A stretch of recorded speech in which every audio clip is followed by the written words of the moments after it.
एक नया पासपोर्ट बनवाने के लिए आप प्ले स्टोर से पासपोर्ट सेवा एप्लीकेशन भी डाउनलोड कर सकते हैं और उसके थ्रू अप्लाई कर सकते हैं, या फिर सीधे आप अपने मोबाइल या कंप्यूटर की स्क्रीन पर एक ब्राउज़र ओपन करेंगे और वहां पर वेबसाइट टाइप करेंगे passportindia.gov.in।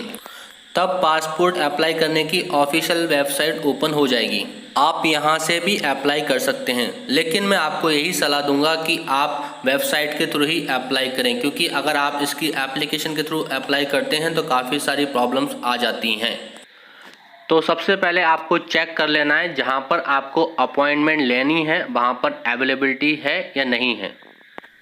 इसके लिए आपको क्लिक करना है चेक अपॉइंटमेंट अवेलेबिलिटी। उसके बाद आप पासपोर्ट ऑफिस सेलेक्ट कर लेंगे, जिस पासपोर्ट ऑफिस से आप अपना पासपोर्ट बनवाना चाहते हैं। जैसे कि मैंने यहाँ पर बरेली सेलेक्ट कर लिया है और उसके बाद आपको यहाँ पे नीचे कैप्चा मिलेगा, वही कैप्चा आपको फिल करना होगा। अगर कैप्चा आपको समझ में नहीं आ रहा है तो आप बगल में जो आइकन है वहाँ पर क्लिक करके कैप्चा अपना चेंज कर सकते हैं। उसके बाद जो कैप्चा आएगा उसको आप जो जैसे लिखा हुआ है, अगर कैपिटल में तो कैपिटल में और अगर स्मॉल में है तो स्मॉल में उसको एंटर कर देंगे। एंटर करने के बाद आपको इसका स्टेटस मिल जाएगा। जैसे कि आप देख सकते हैं मेरे डिस्प्ले पर 3 अगस्त को 310 अपॉइंटमेंट अवेलेबल हैं। तो अप्लाई करने के लिए आपको रजिस्ट्रेशन करना होगा। इसके लिए पहले हम होम पेज पर चले जाएंगे और उसके बाद आपको जो यहाँ पे एक ऑप्शन मिल जाता है न्यू यूजर रजिस्ट्रेशन, इस पर क्लिक करेंगे। उसके बाद पासपोर्ट ऑफिस पर क्लिक करेंगे। अगर आप डिप्लोमेट या ऑफिशियल पासपोर्ट बनवाना चाहते हैं तो आप जो फर्स्ट ऑप्शन को चूज करेंगे CPV दिल्ली। अगर आपका नॉर्मल पासपोर्ट है तो आप पासपोर्ट ऑफिस पर क्लिक करेंगे। पासपोर्ट ऑफिस सेलेक्ट करने के बाद आपको जो पासपोर्ट ऑफिस लोकेशन सेलेक्ट करनी है, जिस लोकेशन से आप अपना पासपोर्ट बनवाना चाहते हैं। जैसे ही आप सिलेक्ट के ऑप्शन पे क्लिक करेंगे तो यहाँ पे जो है कि स्क्रॉल बार ओपन हो जाएगा, जहाँ पर आपको सारी सिटीज़ के नाम मिल जाएंगे। जैसे कि आप देख सकते हैं मैंने बरेली सेलेक्ट कर लिया है। उसके बाद आपको अपना फर्स्ट नेम और अपना लास्ट नेम एंटर करना होगा। उसके बाद आपको अपनी जन्म तिथि डालनी होगी। जन्म तिथि डालने के बाद आपको एक अपनी ईमेल आईडी एंटर करनी है। ईमेल आईडी एंटर करने के बाद आप इसको चाहें तो अपना लॉगिन आईडी भी बना सकते हैं। उससे क्या होगा कि जो आपकी ईमेल आईडी है वही आपकी लॉगिन आईडी बन जाएगी। तो अगर आप देखना चाहते हैं कि आपकी लॉगिन आईडी अवेलेबल है या नहीं है तो आप जो चेक अवेलेबिलिटी पे क्लिक करके चेक कर सकते हैं कि आपकी ईमेल आईडी अवेलेबल है या नहीं है। उसके बाद कोई भी अपना पासवर्ड चूज़ कर लीजिएगा और उसके बाद एक हिंट क्वेश्चन होता है, आप जो कोई भी क्वेश्चन चूज़ कर सकते हैं। इससे क्या होता है, अगर आप कभी अपना पासवर्ड भूल जाते हैं तो आपसे यही क्वेश्चन पूछा जाएगा। उसके बाद आपको कैप्चा एंटर करना है। कैप्चा एंटर करने के बाद आपको रजिस्टर पर क्लिक कर देना है। उसके बाद आपकी ईमेल आईडी पर एक लिंक सेंड कर दिया गया है, जिस पर क्लिक करके आपको इसको एक्टिवेट करना है। जैसे कि यहाँ देखिए मेरी ईमेल आईडी पर ये लिंक आ चुका है। जैसे ही मैं इस ईमेल को ओपन करूँगा तो यहाँ पे नीचे मेरे को लिंक मिल जाएगा। इसको हम ओपन कर लेंगे और इस पर क्लिक कर देंगे। इस पर क्लिक करने के बाद आपको यहाँ पर एंटर यूज़र आईडी, यानी कि जो आपने अपनी ईमेल आईडी को यूज़र आईडी बनाया था वही ईमेल आईडी आपको एंटर करनी होगी। और वो एंटर करने के बाद आपको यहाँ पर सबमिट पर क्लिक करना है। जैसे ही आप सबमिट के बटन पर क्लिक करेंगे तब आपका जो अकाउंट है वो एक्टिवेट हो जाएगा। उसके बाद आपको लॉगिन करना है। लॉगिन करने के लिए आप यहाँ से भी इसको लॉगिन कर सकते हैं। जैसे कि आपको यहाँ पर दिख रहा है क्लिक हियर टू लॉगिन। और इसके अलावा आपको होम पेज पर जाकर भी आप लॉगिन कर सकते हैं। जैसे आप होम पर क्लिक करेंगे, यहाँ पर आपको ऑप्शन मिल जाएगा एग्जिस्टिंग यूज़र लॉगिन, वहाँ पर आप क्लिक करेंगे। उसके बाद आपको अपनी लॉगिन आईडी एंटर करनी होगी। लॉगिन आईडी एंटर करने के बाद आपको कैप्चा और अपना पासवर्ड फिल करना होगा। तो आप अपना पासवर्ड जो आपने क्रिएट किया था वो पासवर्ड डाल दीजिएगा और उसके बाद आपको जो कैप्चा है उसको एंटर कर दीजिएगा। एंटर करने के बाद आप जो है लॉगिन के बटन पर क्लिक करेंगे। मैं मानता हूँ वीडियो थोड़ी लंबी हो रही है क्योंकि मैं चाहता हूँ कि आपको सारी बातें A to Z समझ में आ जाएं। अगर आपको सारी बातें क्लियर नहीं हो पाएंगी तो वीडियो बनाने का कोई मकसद नहीं है। तो इसीलिए वीडियो लंबी हो रही है ताकि आपको एक बार पूरी वीडियो देखकर सारी बात समझ में आ जाए। लॉगिन करते ही कुछ इस तरह से इंटरफेस आपके सामने आ जाएगा और यहाँ पर आपको ऑप्शन मिलेगा लेफ्ट हैंड साइड में अप्लाई फॉर फ्रेश पासपोर्ट। यहाँ पर आप क्लिक कर लीजिएगा। उसके बाद यहाँ पर आपको दो ऑप्शन मिल जाते हैं कि आप जो ऑनलाइन अपना फॉर्म फिल करना चाहते हैं या फिर सेकंड ऑप्शन है आप जो PDF फाइल डाउनलोड करके इसको फिल करके दोबारा से यहाँ पर अपलोड कर सकते हैं। तो हम पहला वाला ऑप्शन चूज़ कर लेंगे क्योंकि हम जो अपना ऑनलाइन फॉर्म भरना चाहते हैं। उसके बाद अपना जो आपका स्टेट है और आपका जो ज़िला है उसको चूज़ कर लीजिएगा। अपना स्टेट एंड ज़िला चूज़ करने के बाद अब यहाँ पर आप ऑप्शन चूज़ कर लीजिएगा कि आप जो फ्रेश पासपोर्ट अप्लाई करना चाहते हैं या फिर री इशू पासपोर्ट करना चाहते हैं। फ्रेश पासपोर्ट मतलब आपका एक नया पासपोर्ट बनेगा और री इशू पासपोर्ट मतलब आपने पासपोर्ट ऑलरेडी बनवा रखा है, उसमें अगर कोई करेक्शन कराना है तो उसके लिए आपको ये चूज़ करना है। या फिर आपका जो पासपोर्ट है वो ऑलरेडी बना हुआ है बट वो एक्सपायर हो चुका है तो उसको आप रिन्यू कराना चाहते हैं, तब इस कंडीशन में आपको सेकंड ऑप्शन को चूज़ करना है। सेकंड ऑप्शन आता है टाइप्स ऑफ एप्लीकेशन। तो आप यहाँ पे दो ऑप्शन मिलते हैं, नॉर्मल एंड तत्काल। तो आप जो पहला वाला ऑप्शन चूज़ कर लीजिएगा, तत्काल पासपोर्ट भी आप बनवा सकते हैं। उसके बाद आता है टाइप ऑफ पासपोर्ट बुकलेट। तो यहाँ पे दो ऑप्शन मिलते हैं, 36 पेजेस एंड 60 पेजेस। इसमें कोई फर्क नहीं है, दोनों सेम ही होता है। ओनली जो आपकी जो पासपोर्ट बुक होती है उसमें कितने पेजेस रखना चाहते हैं आप। तो हम यहाँ पर 36 पेजेस सेलेक्ट कर लेंगे और उसके बाद नेक्स्ट करेंगे। नेक्स्ट करने के बाद आपको यहाँ पर कुछ डिटेल्स देनी होगी, जैसे कि आपको पहले अपना फर्स्ट नेम और उसके बाद अपना लास्ट नेम एंटर करना होगा। उसके बाद आपको अपना जेंडर सेलेक्ट करना होगा। उसके बाद क्या आप किसी और नाम से भी जाने जाते हैं, अगर जाने जाते हैं यस करेंगे वरना नो करेंगे। क्या आपने कभी अपना नेम चेंज किया है, अगर चेंज किया है तो यस करेंगे वरना नो करेंगे। और उसके बाद अपनी जन्मतिथि यहाँ से सिलेक्ट कर लेंगे कैलेंडर में जाकर। इसके बाद क्या आप इंडिया के बाहर पैदा हुए थे, अगर इंडिया के बाहर पैदा हुए थे तो यस करेंगे वरना नो करेंगे। इसके बाद आपको अपनी प्लेस ऑफ बर्थ डाल देनी है, मतलब आप कहाँ पर पैदा हुए थे उस कस्बा या शहर या गांव का नाम डाल देंगे। फिर कौन से स्टेट में पैदा हुए थे वो स्टेट चूज कर लेंगे और उसके बाद अपना जो जिला है वो चूज कर लेंगे। उसके बाद आपको यहाँ पे ऑप्शन मिल जाता है मैरिटल स्टेटस, मतलब कि आप सिंगल हैं या मैरिड हैं। तो अगर आप सिंगल हैं तो सिंगल चूज कर लीजिएगा और अगर आप मैरिड हैं तो मैरिड चूज कर लीजिएगा। उसके बाद इंडियन सिटीजनशिप आपके पास कैसे है, मतलब कि आप यहाँ पर पैदा हुए थे या फिर आपने रजिस्ट्रेशन कराया था। तो यहाँ पर हम पहले ऑप्शन बर्थ पे चूज कर लेंगे क्योंकि हम इंडिया में पैदा हुए थे। उसके बाद आप अपना यहाँ पे पैन नंबर डाल देंगे, अगर आपके पास है तो डाल दीजिएगा वरना जरूरी नहीं है। साथ ही साथ यहाँ पर आप अपना वोटर ID कार्ड भी डाल सकते हैं। उसके बाद आप जो एम्प्लॉयमेंट टाइप चूज कर लेंगे, क्या आप क्या करते हैं, आप जो गवर्नमेंट सर्वेंट हैं या फिर आप जो प्राइवेट जॉब करते हैं या फिर आप कोई भी काम नहीं करते हैं या फिर आप स्टूडेंट्स हैं। तो जो भी आपकी जॉब है आपके मुताबिक आप उस ऑप्शन को चूज कर लीजिएगा। अगर आप स्टूडेंट्स हैं तो स्टूडेंट चूज कर लीजिएगा और आप कुछ भी काम नहीं करते हैं तो आप नॉट एम्प्लॉयड चूज कर सकते हैं। क्या आपके पेरेंट्स में से कोई गवर्नमेंट जॉब करता है, अगर कोई जॉब करता है गवर्नमेंट तब यस करेंगे वरना नो करेंगे।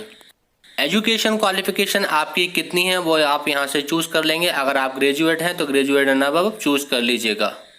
क्या आप नॉन ECR पासपोर्ट के लिए एलिजिबल हैं, मतलब कि अगर आपने 10th किया हुआ है कम से कम और आपके पास 10th की मार्कशीट है तो आप इसके लिए एलिजिबल होंगे, तो आप यस कर लीजिएगा। और अगर आपने 10th नहीं किया है तब आपको यहाँ पर नो चूज करना होगा क्योंकि आपका ECR पासपोर्ट बनेगा। अगर आपके पास अपना आधार कार्ड नंबर है तो आप वो आधार कार्ड नंबर यहाँ पर डाल दीजिएगा। अगर आपके पास आधार कार्ड नंबर नहीं है तो उसको ब्लैंक छोड़ दीजिएगा।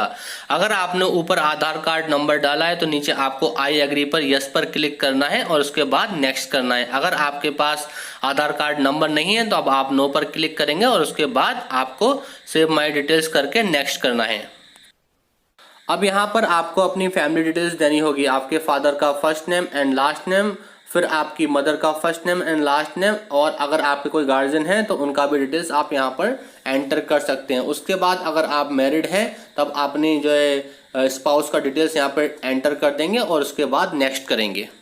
अब यहाँ पर आपको अपना पूरा रेजिडेंशियल एड्रेस एंटर करना होगा। अगर आपका एड्रेस आउट ऑफ इंडिया का है तो आप यस चूज कर लीजिएगा, अदरवाइज अगर आप इंडिया में ही रहते हैं तो आप नो चूज कर लीजिएगा।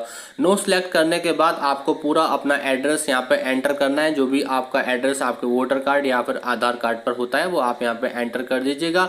उसके बाद जो आपका गाँव शहर या कस्बा जो भी है आप वो एंटर कर दीजिएगा और उसके बाद अपना स्टेट और अपना डिस्ट्रिक्ट भी चूज कर लीजिएगा। उसके नीचे जो आपको ऑप्शन मिलता है पुलिस स्टेशन, तो आपके जो एरिया का पुलिस स्टेशन पड़ता है आप उसको सिलेक्ट कर लीजिएगा क्योंकि जो आपकी पासपोर्ट ऑफिस से इंक्वायरी आएगी वो इसी पुलिस स्टेशन से आएगी। और नीचे पिन कोड डालेंगे और अपना मोबाइल नंबर एंटर कर दीजिएगा और उसके बाद अपना ईमेल आईडी भी एंटर कर दीजिएगा। क्या आपका कोई परमानेंट एड्रेस है, अगर है तो यस कर दीजिएगा वरना नो कर दीजिएगा। क्या आपका परमानेंट एड्रेस और प्रेजेंट एड्रेस सेम है, अगर सेम है तो यस कर दीजिएगा, वरना आपको यहाँ पर नो करना होगा। फॉर एग्जांपल, अगर आप यूपी के रहने वाले हैं और फिलहाल दिल्ली में रहते हैं और दिल्ली से ही आप अपना पासपोर्ट अप्लाई कर रहे हैं, तो यहाँ पर आपको जो ऊपर वाला एड्रेस है वहाँ पर आपको अपना दिल्ली का एड्रेस एंटर करना होगा और नीचे अपना यूपी का एड्रेस अपडेट कर दीजिएगा। उसके बाद हम यहाँ पर नेक्स्ट करेंगे। अब यहाँ पर आपको इमरजेंसी कॉन्टैक्ट पर्सन की डिटेल्स देनी होगी। फॉर एग्जांपल, आप अपनी वाइफ या अपने हस्बैंड की डिटेल्स यहाँ पर दे दीजिएगा, तो उनका नेम और एड्रेस अपडेट कर दीजिएगा और उनका मोबाइल नंबर अपडेट कर दीजिएगा। अगर उनकी कोई ईमेल आईडी है तो वो भी अपडेट कर दीजिएगा, क्योंकि ये इसलिए होता है कि फॉर एग्जांपल अगर कोई ऐसी सिचुएशन आती है जिसमें आपके थ्रू कॉन्टैक्ट नहीं हो पाता है, तब वो इस नंबर पर कॉन्टैक्ट कर पाएंगे। उसके बाद नेक्स्ट कर दीजिएगा। अब यहाँ पर आपसे पूछा गया है कि आपके पास कोई आइडेंटिटी सर्टिफिकेट है, मतलब आईसी है, जो कि नॉर्मली तिब्बतन या फिर कुछ ऐसे लोग होते हैं जिनका कोई स्टेट नहीं होता, उनके लिए जारी किया जाता है। अगर आपके पास है तो यस करेंगे, वरना नो कर देंगे। अब यहाँ पर अगर आपके पास कोई डिप्लोमेट या ऑफिशियल पासपोर्ट है तो उसकी डिटेल्स यहाँ पर देनी होगी, मगर आप यहाँ पर अगर आपके पास कोई भी ऐसी पासपोर्ट नहीं है तो यहाँ पर आप जो सेकंड ऑप्शन है उसको चूज़ कर लीजिएगा, जो लिखा आ रहा है details not available and never had any diplomat official passport, तो इस पर क्लिक कर दीजिएगा। क्या पहले आपने कभी पासपोर्ट अप्लाई किया था और इशू नहीं हुआ था? अगर आपने पहले कभी अप्लाई किया है और इशू नहीं हुआ था तब आपको यहाँ पर यस करना है, वरना नो कर दीजिएगा और आगे नेक्स्ट कर दीजिएगा। अब यहाँ पर आपसे कुछ क्वेश्चन पूछे जा रहे हैं जिनको आपको यहाँ पर यस और नो करना है। सबसे पहला क्वेश्चन है, क्या आपको कभी किसी क्रिमिनल प्रोसीडिंग में चार्ज किया गया है? तो इसको आप यहाँ पर नो कर देंगे। क्या आपको कभी कोर्ट से कन्विक्ट किया गया है? इसको भी नो कर देंगे। क्या आपने पहले कभी पासपोर्ट अप्लाई किया था और इसको रिफ्यूज़ कर दिया गया है? इसको भी नो कर देंगे। क्या आपके पासपोर्ट को कभी रिवोक किया गया है? इसको भी नो कर देंगे।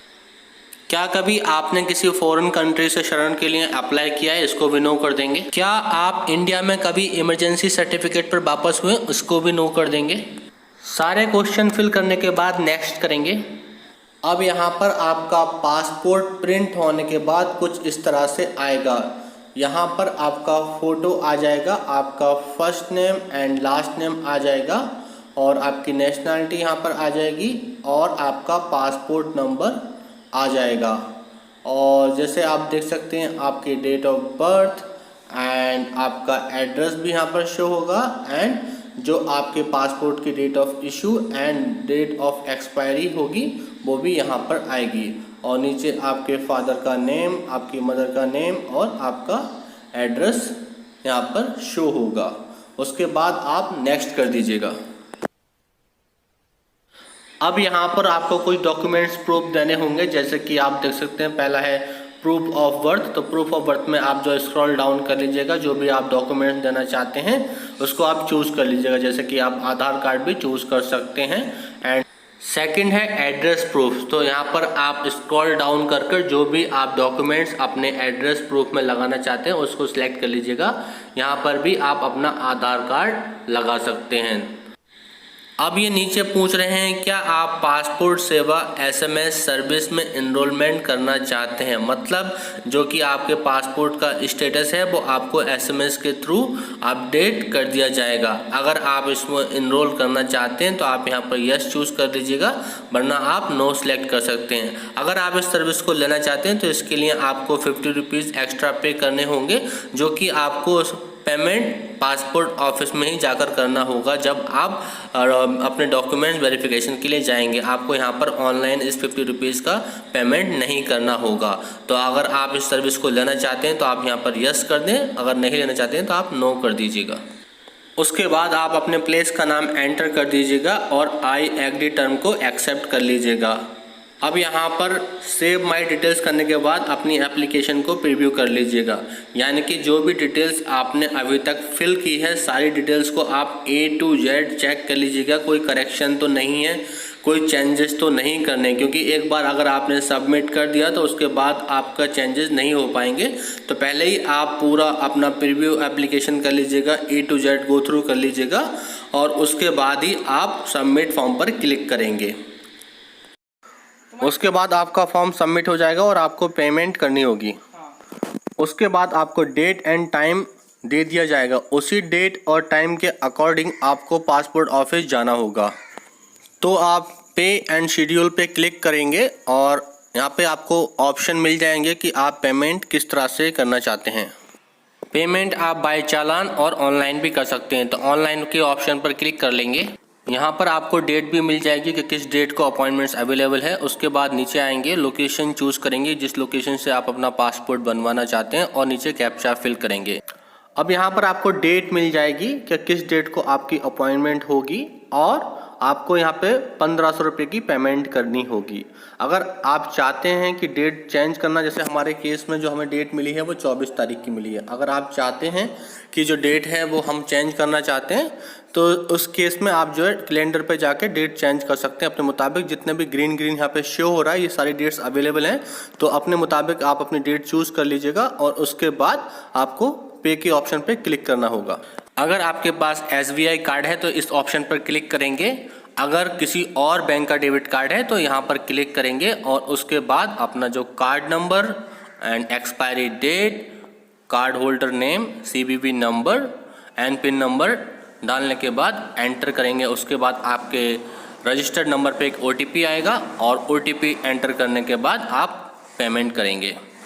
उसके बाद आप यहाँ लॉगिन कर व्यू सेव्ड सबमिट ऑप्शन पर जाकर आप अपना एप्लीकेशन पूरा चेक कर सकते हैं जो आपने फॉर्म सबमिट किया है। अगर आप चाहें तो उसको यहाँ से आप प्रिंट भी कर सकते हैं। इसके बाद यहाँ पर आप प्रिंट एप्लीकेशन रिसिप्ट पे क्लिक करके जो आपने पेमेंट की थी उसका रिसिप्ट यहाँ से प्रिंट कर सकते हैं, क्योंकि ये रिसिप्ट आपको पासपोर्ट ऑफिस में दिखानी होगी जब आप पासपोर्ट ऑफिस जाएंगे। आई होप आपको मेरा वीडियो पसंद आया होगा। तो वीडियो को लाइक करें, शेयर करें और अगर आपने अभी तक मेरे चैनल को सब्सक्राइब नहीं किया है तो please do subscribe my channel. अगर आपको कोई भी डाउट है, कोई भी पॉइंट समझ में नहीं आया है तो आप मुझे कमेंट बॉक्स में ज़रूर बताइएगा, मैं उसका सॉल्यूशन आपको ज़रूर दूंगा। Thank you so much for watching my video. Stay tuned.